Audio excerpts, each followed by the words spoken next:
Amendment Bill, first reading.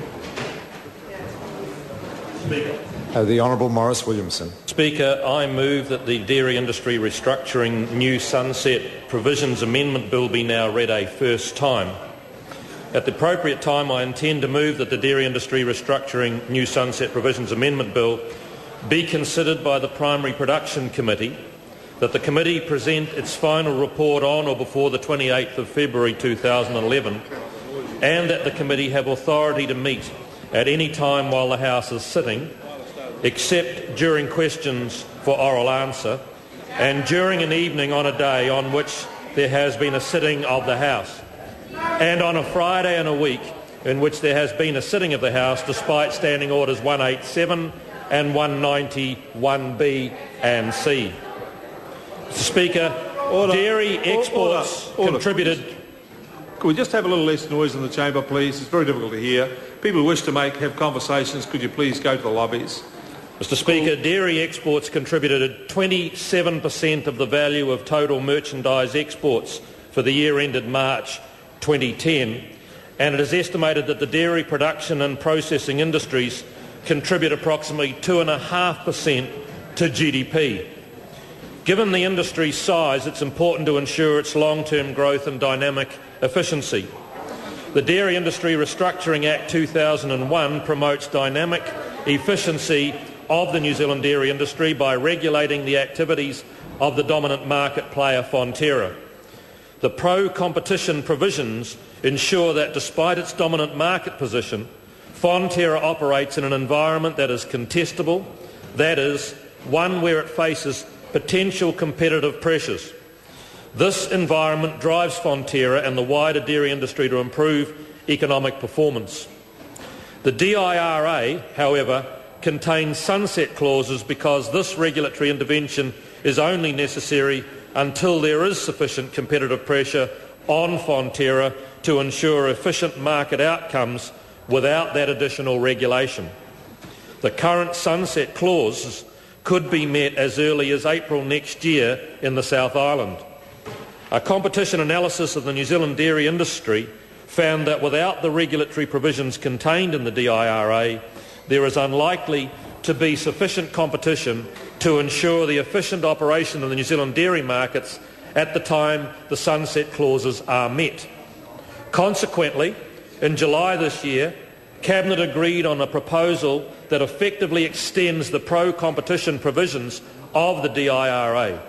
This bill therefore amends the sunset clauses in the DIRA by resetting the market share thresholds that have to be met in order for the pro-competition provisions to expire.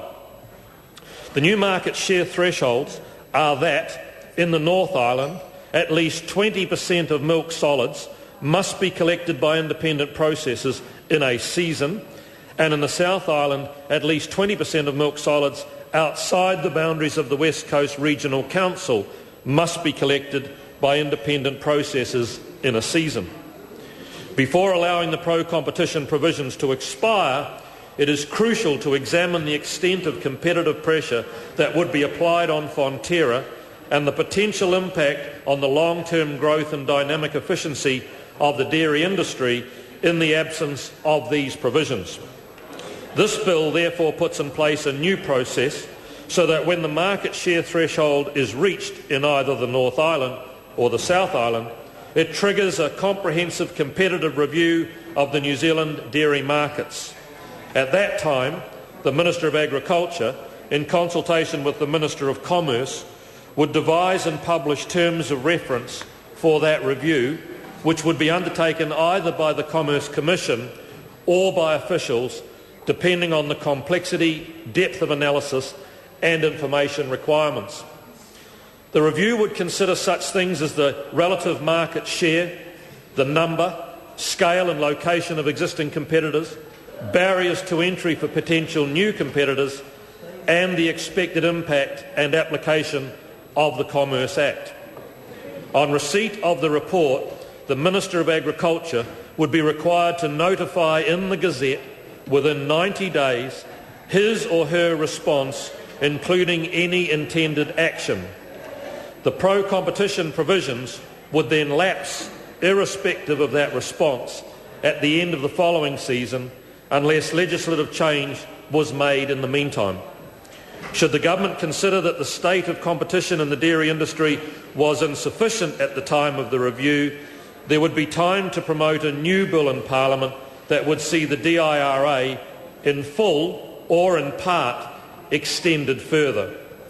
This, in effect, creates a window between the thresholds being met and the DIRA expiring to give enough time for the government of the day to review and amend the DIRA, if necessary, to meet policy objectives at the time.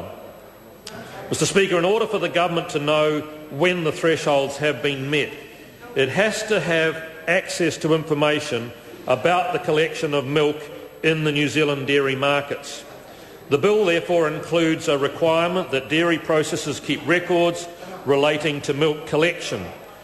Processors already collect this information, so this obligation does not impose any additional compliance costs on processors. It simply provides a regulatory backstop to make sure the Minister will always have access to the necessary information. The current rate of independent processor entry and expansion indicates that it could potentially be 5 to 10 years until either one of the new thresholds would be reached and the review of the state of competition in the dairy industry be undertaken.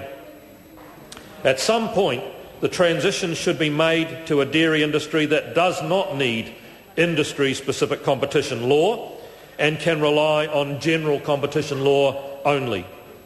However, the current market structure means that additional regulation is still required to ensure the contestability of milk supply and the dynamic efficiency of New Zealand dairy markets. Mr Speaker, I commend this bill to the House. Members, the question is